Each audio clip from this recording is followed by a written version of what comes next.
Hello मन्त्रीज्यू नमस्कार। हजुर भन्नुहोस्। हेर्नुहोस् न मन्त्रीज्यू, नेपालमा आन्दोलन हुँदा आन्दोलनमा छोरो गुमाएको खबरले यहाँ उसको बाबा हार्ट एट्याकले बित्नुभयो।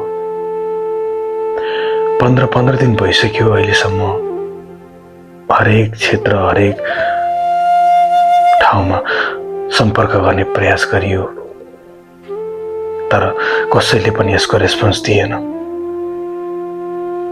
कृपया जति छिटो हुन सक्छ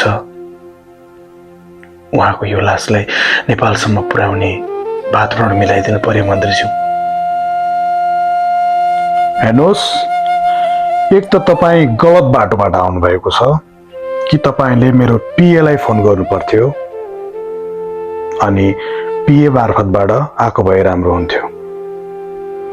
र कुरा रह्यो लासको, हामी नेपालमा जुन आन्दोलन भएको थियो त्यहाँ ज्यान गुमाउनेहरूको हस्पिटलमा लास यतिकै छ। त्यहाँको लास त हामी उठाउन भ्याएको छैनौँ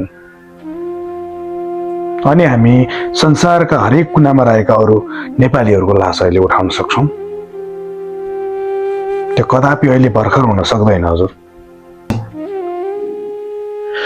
के मेरो साथीले हरेक सबैले गलत बाटोबाट पैसा पठाउँदा नपठाऊ है। देशको लागि रेमिट्यान्स हाम्रो एकदम बलियो आधार हो। देश गरिब हुन्छ भन्दै रेमिट्यान्स गरेर उसले पैसा पठाउनु कि उसको गलत हो। दिनरात देशका कुराहरू गर्दै देशको विकासको बारेमा चिन्तन गर्ने उसको त्यो चिन्तन गलत हो। कि उसले परिवार र देशको लागि आफ्नो रगत र पसिना बेच्नको लागि विदेशको गन्तव्य रोज्नु उसको गलत हो मन्त्रीज्यू। हेर्नुहोस् न, हामी तपाईँले दिएको त्यो भोटले हामी मन्त्री भएको हो, न हामी तपाईँको कुनै प्रयासले भएको हो। तपाईँ अहिले मसँग धेरै कुरा नगर्नुहोस्, म बिजी छु, फोन राख्नुहोस्। देख्नुभयो, एउटा असल र इमान्दार जो देशको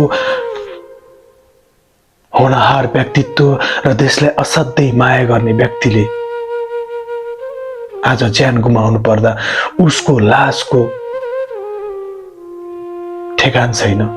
विदेशमै जलाइदेऊ भन्छन् हाम्रा देशका नेताहरू।